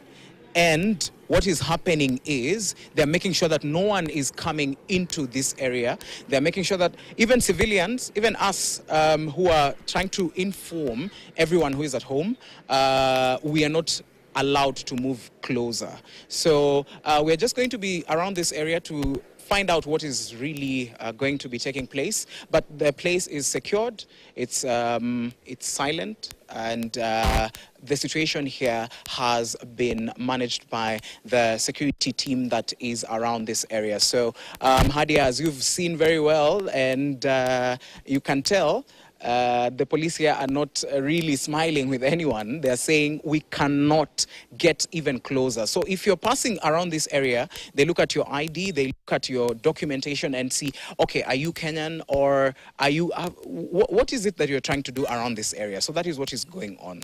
Yes, so far that is what is happening, and back to you in studio. Very well, Nyakundi Kelvin. Asante sana mwenzangu Kelvin Nyakundi ambaye anatujuza tu yanayojiri katika barabara inayozunguka maeneo ya Ikulu. Na kama mlivyoona pia maafisa wa usalama walioshika doria pale hawataki watu wajongee karibu na sehemu ambazo wameshika doria katika kufunga barabara ile na kukagua wanaopita kuelekea maeneo ambayo yapo karibu na maeneo ya Ikulu. Augustine, tukirejea kwenye mazungumzo na labda kugusia taarifa ambayo tumeiona kutoka kwa Nyakundi Kelvin na azma ya maandamano ya leo, iwapo malengo hayo yametimia na iwapo yalionekana leo ndio yalikuwa yanatarajiwa ama kulikuwa na matarajio tofauti. Unajua ukijaribu kuangalia ujumbe kama hizi unashindwa kwamba hii ni Kenya gani, kwa sababu ingawaje Ikulu ni mahali penye is a restricted area, lakini huyu ni mwanahabari. Huyu ni mwanahabari. Hata rais mahali penye angetaka kujua nini endelea pale, hata Mkenya yote anataka kujua kwamba mahali penye rais analala iko namna gani. So wakati unaona anaweza kufukuzwa, si vyema na si haki. Hizo zile haki ndogo ndogo ama polisi wanaweza kukeuka zenye hazifai. Tukirudi kama hii maandamano iliweza kutimiza malengo yake, mimi naweza sema kwamba watu walijitokezea kwenda pale barabarani, tuliweza kuandamana, lakini sasa haikuweza kutimiza malengo ya hii maandamano, kwa sababu tulikuwa tunatarajia siku kama ya leo, kama ni Wakenya wote tunaojali, wale Wakenya walioweza kupoteza maisha yao mwaka uliopita, tungeweza kwenda pale hata kama ni Uhuru Park, tuweze kuongozwa na kiongozi wa hii nchi, tuweze tukue hata na mass na tuseme kwamba Mungu aweze kuweka roho yao mahali pema poponi pale tukiwa tunaongozwa na kiongozi wa nchi. Na baada hiyo sasa vijana wangepewa fursa, hata ile ingekuwa imetangazwa ikiwa ni kama na holiday, watu wapewe uhuru, endeni mpumzike. Lakini uliona ile kitu tuliweza kupata kwamba ni kitu cha kwanza iliweza kufanyika ni mbaya, kwamba badala ya kutuma polisi wakuje walinde watu, walituma polisi kuja kusimamisha watu wasiweze kutumia haki yao ya kikatiba as per article 37 of the Kenya Constitution. Nimekubali vizuri sana tuende pale kwa in a peaceful protest na tusiharibu mali. Unapata hii mambo yote watu wanajiuliza, mbona mali zinaharibiwa? Mbona wezi wanavunja maduka, wanafanya nini? Si kwa sababu nyingine, ni kwa sababu ya polisi. Kwa sababu wakati polisi imekuja pale, polisi nataka kupiga kila mtu. Wale watu wavujaji wa mali wanaingia pale katikati. Badala ya polisi kushika, polisi anahakikisha anaweka kila mtu pamoja. So inakuwa ni vita kati ya polisi na waandamanaji. Nakumbuka hii waandamanaji wanaandamana, wamepewa haki yao ya kikatiba. So mimi nadhani kuna swali lilikuwa muulizwa pale ya kwamba je, Wakenya vijana wa Gen Z inafaa waelimishwe wajue kwamba hali yao ya political rights and demonstration rights inasimamia wapi? Nadhani hiyo ndio ile kitu hii serikali inafaa ifanye sana moving forward, hakikisha kwamba imeweka pale the right institutions ya vijana wetu wa Gen Z waende pale wajue kwamba naandamana kwa njia gani. Nikitaka kuomboleza mtu wetu mwingine aliweza kufa kwenye pale barabarani, njia gani mwafaka ya kuhakikisha kwamba tukienda pale barabarani haikiuki sheria na haishiki, kwa sababu after all this tunahitaji hii nchi kesho. Tuamuke kesho tupate stima inafanya, tuamuke kesho tupate hizi ofisi zinafanya. So tukiweza kuzichoma sisi wenyewe tuweze kuziharibu, inamaanisha tumekeuka pia haki ya watu wengine ya kikatiba. So inafaa tuheshimishwe sisi vijana, tujue kwamba hata ile mabadiliko tunataka haiwezi kufanyika pale barabarani. Hii ndio ile wakati pia inafaa tuichukue hii fursa, tuweze kuchukua voting cards, tujue kwamba come 2027 tuweze kubadilisha serikali iende kwa ile serikali tunayotaka, kwa sababu tukichoma hii nchi ishe kesho, pia sisi kesho tutakuwa, kwa sababu tutakuwa tunatumia serikali gani? So tuandamane tukiangalia hali ya kikatiba ya watu wengine, at the same time polisi hakikisha kwamba waandamanaji hawajawezi kupoteza uhai wao. Bila shaka. Tumesalia na takriban dakika 13 hivi 12 igonge saa 11:30 saa za Afrika Mashariki. Katiba inasemaje kuhusiana na sheria ya kudhibiti, sheria ya kipengele cha 37 ambacho kinampatia Mkenya uhuru wa kuandamana na kuwasilisha hoja zake kwa amani? Inapofika saa 12:30 inamaanisha ile sheria inakatika kupitia hapo, Mkenya anakuwa sasa hana tena haki na umlinda, ama ni yapi ambayo yanazunguka hoja hiyo kwamba sheria hii inaweka hadi saa 12:30? Labda kwa kufafanua, Were, ni yapi ambayo ungeyazungumzia? Kitu cha kwanza katika katiba haikuelezi kwamba unafaa kuandamana hadi saa ngapi. Lakini unapoangalia katika sheria kuna katiba, alafu kuna ile kitu ambayo kuna zile sheria katika lugha ya Kimombo tunasema the Acts of Parliament. Kwa hivyo kuna kile kitu ambacho kinaitwa Public Order Act ambayo inaendana na katiba, yani ukisoma katiba unaunganisha na section fulani ya Public Order Act. Kwa hivyo katika Public Order Act inaonyesha kwamba ikifika saa 12:30 zile demonstration ama yale maandamano yanafaa kuwa yameisha. Lakini unapoangalia katika katiba, kile kitu ambacho katiba inasema ni kwamba una haki ya kuandamana, lakini iwe katika hali ya amani. Na kile kitu kingine ambacho katiba inasema kulingana na hayo maandamano ni kwamba polisi anafaa kukupa ulinzi, kukuchunga wewe maisha yako, na pia achunge mali. Kusiwe na uharibifu wa mali na kusiwe na kupoteza kwa maisha. Lakini sasa unapoangalia katika hali ya kawaida, kuna kile kitu ambacho tunasema practicability of the situation or circumstance.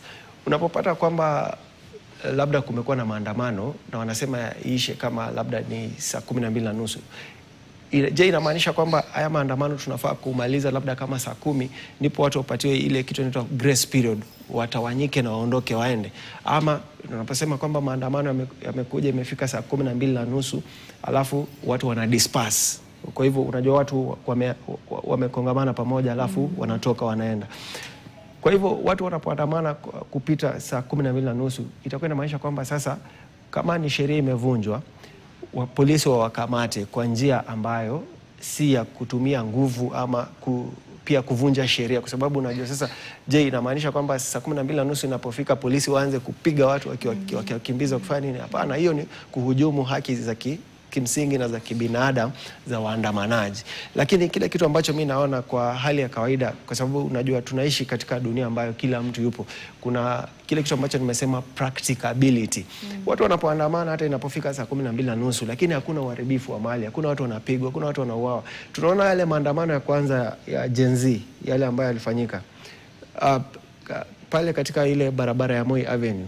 Kulikuwa na klabu fulani ilikuwa pale, na ilipofika kama saa 1 saa 2 usiku, watu walikuwa bado wana protest, wanacheza, wanafanya nini, lakini hatukuona kwamba kuna uharibifu.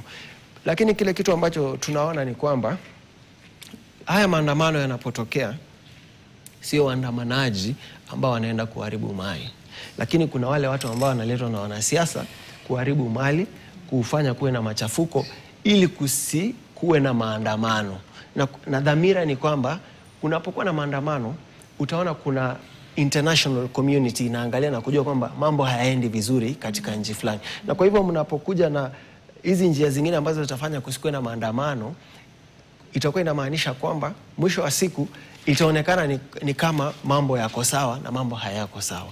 Kwa hivyo mimi kile kitu ambacho ningesema ni kwamba inapopita saa 12:30 polisi wasipige watu, wasiumize watu, kwa sababu katiba ambayo is the supreme law ijasema kwamba ikifika saa fulani watu wanafaa kuvunja kutoka katika maandamano. Lakini ile Public Order Act inasema saa 12 inapofika basi maandamano hayo yanafaa kuwa yameisha.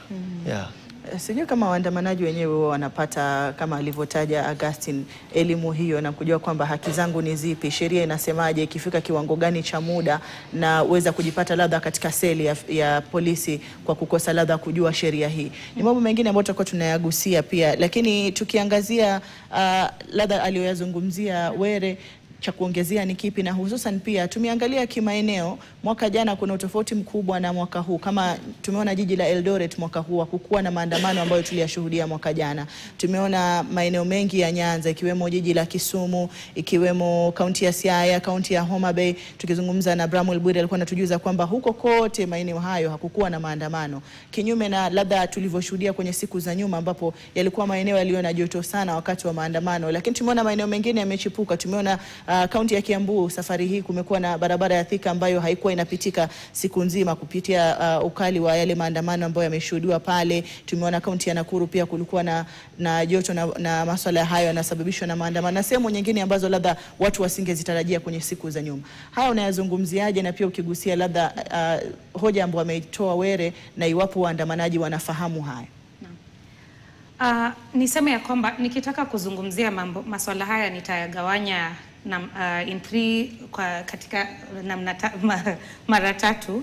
Katika jadwali ya haki, which is the Bill of Rights, kuna swala la Article 40 ambayo inazungumzia uhuru wa kumiliki property, uhuru wa kumiliki property na uhuru article 26 ambayo inaongelelea uhuru wa life, right to life. So ukiangalia masuala haya na pia uangalie swala la use of excessive force au utumikaji wa nguvu kupita kiasi kwa polisi, na tuilete sasa tukizungumzia mambo ya Public Order Act, ya kwamba watu wanajulishwa ya kwamba maandamano yanafaa kuanza 6 am in the morning na ikamilike 6 am jioni. Na kwa hivyo watu tukiuliza kama vijana wanajua ya kwamba hivi ndio inafaa ifanyike, naweza sema ya kwamba ni kweli wanajua, but ijapokuwa itapatikana kuna vijana ambao hawatakuwa wameenda nyumbani katika kipindi hii, ni nini step gani inafaa ichukuliwe wakati huu na polisi na vijana hawa? The first thing ni rights of an arrested person. Polisi wako na haki ya kushika kijana ambaye atapatikana akiwa sehemu ambayo hafai, na aambiwe haki zake wakati anaposhikwa. Akishikwa ako na haki ya kupelekwa katika police station na kujulishwa sababu yake ya kushikwa, na apewe nafasi ya kuzungumza na kueleza familia yake ya kwamba ameshikwa. Hizo ni maneno ambazo tunajua watu wengi ambao wanajua, lakini jambo kubwa ambalo tunapata ni polisi wakikiuka haki hizi ambazo wakishika mtu they don't book them, hawapati OB numbers, wanawapeleka kutoka station moja kwa nyingine ili kuatisha ndiposa wasiweze kufika, kama jambo ambalo lilitokea kwa kijana huyu Albert Ojwang ambaye alishikwa Homa Bay na safari yake ikawa ndefu mpaka ambapo alifikishwa wapi? Central Police Station. Na ni jambo ambalo tunaweza penda kukashifu sana kama vijana na kama mawakili, na nieleze vijana wenzangu ya kwamba kama mawakili wadogo, mawakili wote tumejumuika pamoja tukiongozwa na Senior Counsel Martha Karua na Babu Owino, ambapo tumejenga groups za vijana ambao ni mawakili. Ukitaka usaidizi unaweza communicate na sisi. Kwa wale vijana ambao watashikwa, wale ambao watakuwa abducted, wanaweza reach out to sisi ndiposa tuende kwa stations leo tuweze kuwasaidia. Tukizungumzia masuala ya excessive force, kama saizi kuna picha ambazo zinaenea kwa mitandao, kuna kijana ambaye amepigwa risasi. Ukizuia ama curtail the freedom ya media, such information itakuwa ngumu kuverify ya kwamba ni kweli au si kweli, lakini kwa sababu imeletwa kwa njia ambayo tunaweza kudhibitisha ya kwamba kuna wale ambao wamefanya nini, wamepigwa risasi. Kama kuna haki ya property, hii kitu fulani ni yangu, hiyo property, does it reduce the right to life? Does it curtail the right to life? Right to property, polisi watazingatia haki ya mtu kumiliki property au ni haki ya mtu, uhai wa mtu. Kwa hivyo mambo kama hayo ni mambo ambayo inafaa iangaliwe kwa kina, na niseme ya kwamba pia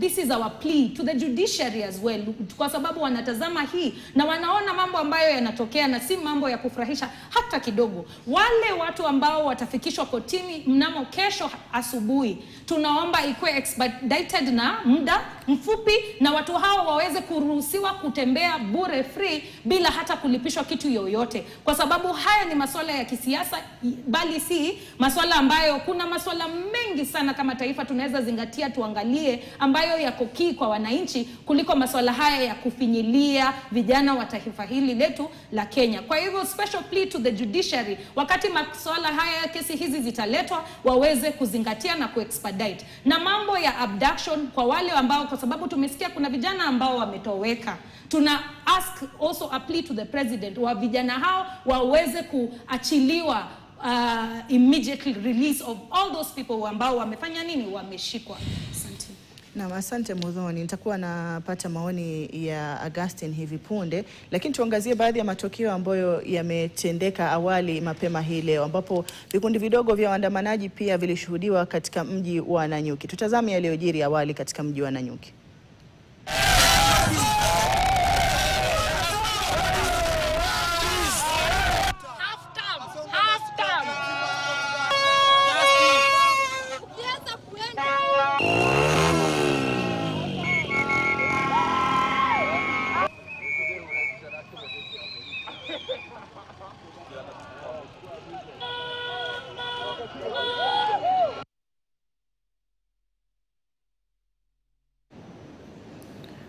Naam, kutoka Nanyuki tuzamie mengineyo ambapo mwanahabari wetu Chris Kisiri alikuwa katikati ya jiji la Nairobi na sasa anatufahamisha yaliyojiri awali katika jiji la Nairobi. Hujambo, na kuja moja kwa moja kutoka katikati mwa jiji la Nairobi, haswa kwenye barabara hii ya Kimathi, ambao ni barabara ambapo wakati kuna maandamano katika jiji la Nairobi, hapa ndipo maandamano hayo mara mingi huanzia. Na hivi leo tuko na Wakenya ambapo tunataka kuuliza swali, ambapo tutakumbuka ya kwamba kufikia sasa ni mwaka mmoja tangu yale maandamano ya wanarika wa Gen Z yalipoanza, ambapo vijana hawa walikuwa wanatetea haki tofauti wakipinga msaada ule wa fedha. Lakini leo tuko na Wakenya, tunataka kuuliza, baada ya maandamano hayo yote ambayo tumekuwa tukiyashuhudia, je, kuna mabadiliko yoyote ambayo tumeweza kuyaona sisi wenyewe kama Wakenya? Wacha tusikie hisia za Wakenya katikati mwa jiji, tusikie hisia zao, wanasema namna gani, kama wameona hayo mabadiliko ama bado maandamano hayo hayajakuwa ya maana kwao. Labda jina lako unaitwa nani, na wewe kwa mwaka mmoja ambao tumekuwa tukishuhudia maandamano hayo, tukikumbuka ya kwamba yalianza mwaka jana, umeona mabadiliko yoyote, umeona umuhimu wote wa maandamano haya? Anza na jina. Kwa majina naitwa Paul Ndalila. Kusema kweli, tangu maandamano yaanze sijaona mabadiliko yoyote. Manake unaona vijana wanazidi kuuliwa, hakuna kitu kinachoendelea. Wengine wana bado majeraha yale ya risasi hawashughulikiwi, na hata yale mambo yenye vijana walikuwa wanataka yabadilishwe, hakuna kitu kinachoendelea. Sasa kwangu mimi kama Mkenya sioni mabadiliko yoyote. Kivyangu mimi ninapoona, wajua Kenya ina mambo mingi, lakini sasa sana mambo ya viongozi wetu pia ndio wanafanya mambo hayabadiliki. Manake viongozi hawasikizi wananchi. Kama wangekuwa nasikiza sauti ya mwananchi ama ya vijana, kungekuwa na mabadiliko. Lakini viongozi wetu hawasikii sauti ya mwananchi. Kutoka maandamano ianze, kwa pande yangu naona ni tunatumika na wanasiasa, na baadhi ya wanasiasa wale ambayo walikuja awali kabla ya kukalia kwenye viti, walikuja wakisema ya kwamba watafanya hiki na kutusikiza bado, na tukawasikiza, tukawapa kazi. Baada ya pale tunaona kile kitu ambacho tunahitaji hakitimizwi. Na kwa mfano kama maandamano, kwa katiba inaruhusiwa, tukikuja kuandamania kitu tunataka hii ifanyike, lakini baadhi ya wanasiasa ndio wana insight wengine ni kama kututumia, kwa sababu sisi tunaandamana na kuna wale ambaye wanakuja pale kwenye maandamano kutufuruga. Ukipata na ile furugu inakuja, unapata kuna mtu wako nyuma yao. Kwa mfano vijana wanalipwa wakuje kufuruga wengine, vijana wanalipwa naye wakishafika wengine wanaingia, ambayo ni tunawaita goons, wale wanakuja kutapeli watu ama kuibia watu na wanafanya wizi wa kimabavu. Mimi ujumbe wangu kwa viongozi ni watuangalie ni nini tunataka na waweze kutimiza kile kitu ambacho sisi tunahitaji, na wasiwe wanatutumia, manake sasa hapa tunatumika. Sioni kama kuna haja ya maandamano. Chenye tunaweza fanya, tuongoje mpaka 2027, tuende pale kwa uchaguzi na to elect our good leaders. So I think from that point tutakuwa na good government and country itakuwa in peace. Personally, as a Gen Z, kutoka last year, I haven't seen, sijaona mabadiliko yote. It's the same old stories. Tutafanya, tutatenga. Extrajudicial killings, they talked about it last year, they did nothing. Leo wameongea tena. Swali ni, when wataacha kuongea lini and they start acting? That's the question. Kinaona hivi sasa niko na hasira sana by the way. Kwa hasira sana, nimetoka shule, naenda kazi, nitafute kesho majaliwa, if they kill me, well and good. If I live to tell the story another day, well and good. Freedom is coming. Mimi ni Shushaina hapa Nation Center. Hii maandamano tangiaze last year hii yenye inaitwa Gen Z, hakuna mabadiliko imeleta na biashara imerudi chini sana. Wakitangaza maandamano, maduka zote zinaofia, zinafunga, watu hawakuji town. Kama sisi watu wa kupolish viatu, watu wa ofisi hatupati customers. So tunaathirika sana kama sisi watu wa jua kali. Tangu hiyo maandamano yaanze, hakuna solution yenye imekuwa kama serikali na hii Gen Z. wangekuwa wameshakaa chini wamesuluhisha hii maneno yote haingekuwa. Unaona? So hata serikali pia tuangalie sisi kama hoka, cause biashara iko chini by the way, na hawaleti solution ya hii agency wanataka nini ama wanataka wafanyiwe nini. Unaona? Cause hii generation haisikii na inataka ifanyiwe. So kama serikali pia ikae chini iwasikize. Tumeona tofauti fulani na tumeona hasara mingi sana. Hasara ya kwanza ni kwamba ukiangalia hiyo maandamano imeenda na watu wetu wengi sana, aswa agencies. Alafu pia ukiangalia nia ya hii maandamano ikianza hiyo wakati wa finance bill, ilikuwa hiyo finance bill ianguzwe, lakini utagundua kwamba hiyo finance bill wakati ilifika huko, hata kama tulisema tumeianguza, but kuna vile waliipitiza indirect na bado ilibaki kutufinya tu, unaona? So utapata kwamba mimi kwa maoni yangu nikizungumza kabisa naona kwamba maandamano kwa njia moja haitusaidii, sababu inaleta hasara ile kubwa tu. Juu ukiangalia watu waingii kazini, na hata wakiingia wengine biashara zao zinaporwa, biashara zinapigwa. Sisi watu kama sisi unapata kwamba ukiingia hapo ya wateja wakubeba hiyo siku hawayuko, unaona?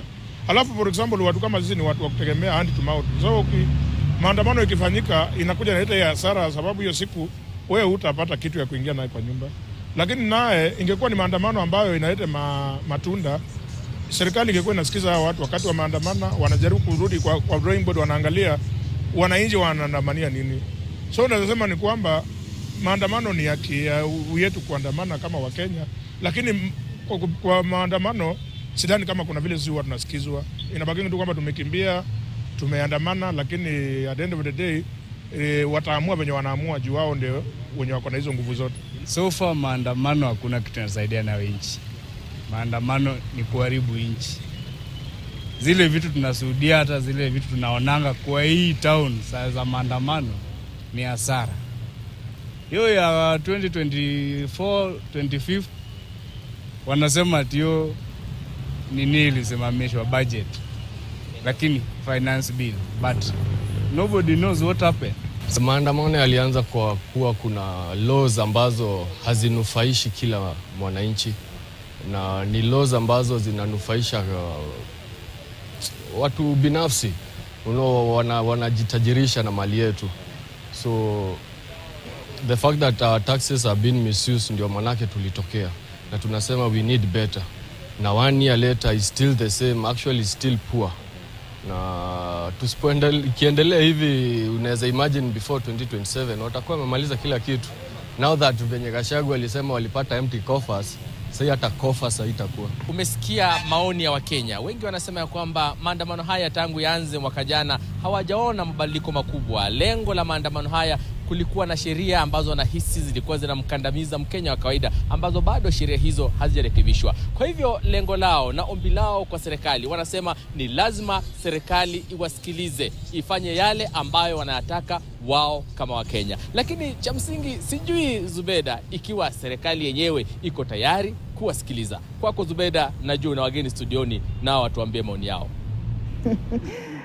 Na bila shaka Gisiri, Zubeda alishatoka studioni, nafikiri ni kwa sababu ilikuwa ni awali na ni matukio ambayo yametokea mchana wa leo. Nikiendeleza mazungumzo studioni, nipate maoni ya Augustine kuhusiana na baadhi ya masuala tuliyoyaona kwenye sehemu ambazo tumeshuhudia maandamano. Kwa mfano, tukizungumza na Bramwell Bwire ambaye alikuwa amekita kambi mjini Kisii jioni ya leo kabla ya kuingia studioni, wakati ambapo Grace Ng'ang'a alikuwa anatamatisha sehemu ya matangazo ya Kimombo. Tumeona kwamba kulikuwa na kamanda wa polisi eneo lile ambaye alikuwa anazungumza na wale vijana kwa njia ya upole, akiwaeleza kwamba hamna haja ya kuharibu biashara, hamna haja ya kukwamisha shughuli za kawaida, mnaweza mkaelekea nyumbani bila fujo, bila kuwarushia vitoa za machozi na masuala mengine ambayo tumeyashuhudia kwa kawaida kwenye wakati wa maandamano. Na kulikuwa na kauli ambazo zinatoka kwa wageni, nakumbuka kwa wakati huo pia, kuhusiana na iwapo kuna haja ya mazungumzo kama hayo wakati ambapo vijana wanajitokeza, ambapo labda yangetuliza lile joto ambalo na ghadhabu ambayo vijana wanajitokeza kwa kuweza kukashifu labda na kutaka uwajibikaji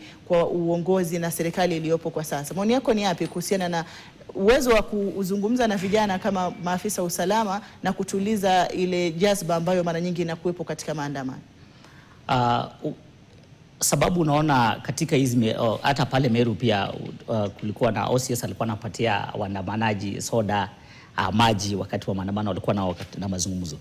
Inamaanisha kuna uwezekano sisi kuweza kutimiza na kuelimisha vijana wetu kuhusu mambo ya maandamano. Na hii sasa hizo ishara mbili ni ishara tosha kwamba ni kitu inafaa should be implemented before. Serikali inafaa ihakikisha kwamba kwa uhamasisho kati ya polisi na mwananchi wa kawaida, tukuwe na mabaraza pale, ama polisi waweze kuzungumza na wale vijana ama wale mtu yote, wananchi wajue kwamba iwapo kutakuwa na maandamano, hii ndio njia sawa ya kuweza kuandamana kwa njia hakuna uharibifu wa mali, kwa njia hakuna mtu anaweza poteza maisha, na pia waweze kuambiwa kwamba waweze kusomewa pale the article 49 of the Kenyan Constitution, the rights of arrested person. Waweze kujua kwamba polisi kama nakushika katika hii hali inafaa kuambia nini inafaa ifanyike, unaweza pigia nani, unaweza pigia wakili wako, unaweza ambia mzazi, so that tukikuja pale katika maandamano, hata polisi watakuwa wako na kazi rahisi sana. Hiyo kitu imefanyika pale Kisii, ningetamani sana hata ingefanyika pale hapa Nairobi. Hapa Nairobi tulikuwa tunasimama hivi kidogo, tegesi imepewa, vitoa machozi imeshapigwa, kidogo ni maji. Unajiuliza, ni wale polisi kweli walioenda shule na wale polisi wako pale Kisii? Ni wale polisi kweli walioenda shule na wale polisi wako pale Meru? Ama ni polisi wameweza kutolewa wapi? So inamaanisha kuna chanzo ya vijana kuweza kusikiza na kuweza kufuata maagizo wakati wote kuna uhamasisho kati ya polisi na mwananchi wa kawaida. Na hii inafaa ifanyike kote nchini, na hata serikali inafaa ichukue fursa na iweke rasilimali tosha ya kuhakikisha kwamba, kwa sababu hizi maandamano zinaenda kukua hata si leo. This 25th of June it will be celebrated in the coming year. So lazima serikali itafuta njia sana. Mimi nataka kusema kwamba hatufai kulia sana, kwa sababu tukisema kwamba serikali iweze kulipisha, hakuna maisha yote serikali inaweza kulipisha mzazi yote, maisha ya mtu mmoja aliyeweza kukufa. Na serikali yasema kwamba tutakupatia 2,000, mzazi anasema yes nashukuru, haiwezekani na haifai. Kitu haifai kabisa ni mtu kupoteza maisha, hiyo haifai kabisa. Ya pili, sisi tukiwa pale kwenye barabara inafaa tujue kwamba tukiwa katika maandamano kama Gen Z, kuna wale watu pia wamekuja pale na nia zingine za kuvunja maduka na kuweza kuiba. Sisi lazima tuhakikishe kwamba hao watu tumeweza ku-identify. Tuseme kwamba ukiona mwenzako anavunja duka ama anaharibu mali ya mtu, mshike, mwambie polisi huyu ndio ule mtu inafaa aweze kushikwa. Na polisi pia hakikisha wakati watu wanaweza kuandamana, wasiandamane na sisi pamoja. Kama wanataka kuandamana na sisi pamoja, wawachane na uniform, wawachane na bunduki, wawachane na rungu, tufanye hii kitu pamoja kwa njia inayofaa yenye hakuna mtu anapiga mwingine. Unajua sisi tuko na polisi katika hii hali, hata rais aone kwamba because polisi pia wamechoka bwana. Mimi kuona leo kuna polisi fulani alikuwa anasindikizwa akisema one term. Na pia sisi vijana nafaa tujue kwamba wakati tunaenda katika maandamano kama hizi, mambo na one term, unajua mambo na one term inamaanisha we are like opposition. But sisi ni sauti moja, tunasema kwamba tuna kiongozi. Inafaa tukue na sisi wale vijana wenye hawawezi kuelekezwa na mtu yote ule, ili tukisema tunaenda upande wa kulia, serikali inaweza kusikia. Na nikimalizia, kama tutakuwa na mpango mwafaka ya kuhakikisha kwamba hii serikali imeweza kutusikiza sisi na kusikiza malengo yetu, then inamaanisha tutakuwa tunaenda kwa barabara mwaka nenda mwaka kuja bila mabadiliko yoyote, kwa sababu we must organize ourselves. Tuseme kwamba hata tukienda pale barabarani, hii ndio matakwa yetu, tunataka isikizwe na mtu yote anayepelekea rais, lazima isikizwe. Lakini tukienda jinsi tunavyoenda hivi, itakuwa ni jambo la kawaida Gen Z kuenda pale barabarani kufanya nini? Kulalamika. So tusije tu tukawa vijana wenye wanalalamika bila mipango ama bila mwelekeo. Tujue we must have an exit plan from these demonstrations. Asante sana. Wewe, maoni yako ni yapi kuhusiana kwanza labda na hoja ambazo wameziibua Augustine, na pia katika kugusia tu kunayo haja na inahitajika kiwango gani kufanya mazungumzo kati ya labda maafisa wa usalama wanaoshika doria na wale waandamanaji ili kupunguza lile jazba ambalo tunaliona kati yao na nipe nikupe ambazo tunaziona za kurusha mawe na vitoza machozi wakati ambapo wa vijana ama watu wamejitokeza kuandamana? Kitu cha kwanza ningependa kusema kwamba tunahitaji kuwa na kitu ambacho kinaitwa civic education, ambalo ni jambo la muhimu sana. Unapoangalia hata nchi ambazo ziko Europa, tuseme kule France, England, maandamano yanakuwa kila mara. Na pale ambapo maandamano yanakuwa, polisi wako na ile great restraint kwamba hawapigi watu, hawatupi vitoza machozi kiholela. Wanahakikisha kwamba wamezingatia haki za kimsingi za waandamanaji. Lakini hapa Kenya tunajua wao wanajezini wasomi, wanaelewa vizuri kabisa. Wanaweza kusoma, wanaweza kuweza kutafsiri yale maneno na kujua ni kipi kinahitajika na kipi hakihitajiki. Lakini shida kwa mara nyingi ni hawa polisi wetu, kwa sababu utanieleza vipi kama leo nimeona aliyekuwa jaji mkuu David Maraga yuandamana tu, hata hajabeba silaha yoyote, hako tu na wananchi wanaandamana, mbona wapige vitoza machozi? Nia ilikuwa ni ipi? Tukaona kule Okiya Mtata alikuwa tu yuko na wananchi wanatembea, wakapigwa vitoza machozi. Na unajua sisi ni binadamu, unapofanya kitu kinakasirisha watu, unapiga vitoza machozi, watu wametulia, wanakasirika, wanaanza vita. Kwa hivyo kile kitu ambacho mimi naona ni kwamba kuna uwezekano yule ambaye aliandika katiba na akasema peaceful demonstration hakuwa mjinga, alijua kile kitu ambacho anasema, na akasema the purpose of the police is to protect the demonstrators and property. Hakuwa mjinga, kuna sababu alisema pale. Hakusema the purpose of the police is to make sure that they lob tear gas canisters to peaceful demonstrators. Kitu kingine ambacho ningependa kusema, ningeguzia swala la Gen Z, ni kwamba Gen Z hawahitaji kuwa na kiongozi. Wacha waingie hata kule mitaani na barabarani kila siku. They cause inconvenience to this government until this government learns to listen. Kwa sababu watapokuwa na kiongozi, it will be a point of infiltration by the government so that waweze kuweaken, because at the point of strength is at the point of weakness. Watatumia wale viongozi kuweza kukandamiza jinsi ambavyo inahitajika, ama yale maono ambao wanajenzi wako navyo. Kwa hivyo mimi nitaambia wanajenzi, msichague viongozi na msikufe moyo, muingie katika barabara kila siku, mwaka nenda mwaka rudi, mwezi nenda mwezi rudi, cause all those inconveniences until this government can be able to sit down and listen. Na kwa serikali ningependa kusema hivi, hii serikali ina wasomi. Rais mwenyewe ni daktari, amesoma vizuri. Siwezi sema kwamba si mtu ambaye haelewi maneno, anayaona na anayajua. Kwa hivyo aweze kuwa mkweli, yale mambo ambayo amesema atatekeleza, atekeleze, atengeneze CV yake tena, kwa sababu watu wameisha hawana imani naye. Naam. Kwa kumalizia kwa nusu dakika kwa sababu ya muda, maoni yako ni yapi kwa kutamatisha? Maybe perhaps kauli yangu ya mwisho inaweza kuwa fidia na haki iweze kutendeka kwa walionusurika, waliokuwa affected na ghasia hii ambayo tunaona, ambao wamepia dhulumiwa leo. Fidia na haki iweze kutendeka kwao. Walioshikwa political prisoners pia waweze kufanya nini? Kufunguliwa na waweze kufunguliwa. Na nimalizie na kusema ya kwamba kuna hadithi huwa inapeanwa ya watu ambao wamezoea, au wanasiasa ambao, kulikuwa na mwanasiasa fulani ambaye alikuwa amezoea kufinyilia watu sana, na katika hadithi hiyo wanasema ya kwamba pesa yake yote ambayo ilikuwa inaingia, kazi yake ilikuwa ya kubuild walls zikuwe juu na juu sana kwake. Hiyo lesson iwe lesson kwa wanasiasa wa Kenya na kwa hadi rais. Ukifanya kitu ambacho si haki kwa wananchi, kazi yenu itakuwa kuweka fence kama ile minyororo tumeona imewekwa parliament, waliamka leo 5 in the morning kuiweka. Hiyo ndio itakuwa kazi ya serikali. Kwa hivyo watende haki kulingana na wananchi wa Kenya, na kongole sana kwa vijana wote ambao walijitokeza leo. The fight goes on. Tamatisha Augustine tukifunga. Hii Kenya ni yetu sisi sote, wale viongozi na Gen Z, tuamuke tujue kwamba ile uongozi tunaotaka tunaweza amua kupitia ballot. Wacha tuchukue kura wakati muda imefika, tuweze kupiga viongozi wetu wanaofaa, kwa sababu tukisema tuna viongozi inafaa tujiulize swali, nani atakuwa katika meza ya mazungumzo kuhakikisha kwamba zile matakwa zetu zimeweza kusikizwa. Naam. Asante. Hiyo ni sauti ya Augustine Omondi ambaye ni mchanganuzi wa masuala ya siasa na sera. Asante sana kwa kuja na kushiriki. Pia nimshukuru sana Michael Were Hisa ambaye ni mwanasheria na ni mchanganuzi wa masuala ya kisiasa kwa mchango wake na kushiriki kwenye mazungumzo. Asante sana Michael. Na mwishowe nimshukuru Muthoni Mburu ambaye yeye pia ni mwanasheria na ni mchanganuzi wa masuala ya kisiasa. Asante sana kwa kuja na kwa kushiriki na mchango wako. Mtazamaji, na tamatishia hapo sehemu hii ya matangazo, ili nakusihi usiende mbali. Taarifa kuu za KTN leo zinakujia ndani ya muda usiokuwa mrefu na mwenzangu Suleiman Nieri, ambapo watakuwa anakupatia sasa tafsira kamili ya mambo yalivyojiri kuanzia asubuhi hadi jioni katika siku ya maadhimisho ya Juni 25 ambayo tuliyaona hii leo na kuchipuka kwa maandamano kwenye sehemu mbalimbali kote nchini. Nimekuwa wako Hadia Mwasiwa, hadi wakati mwingine insha Allah. Kwaheri.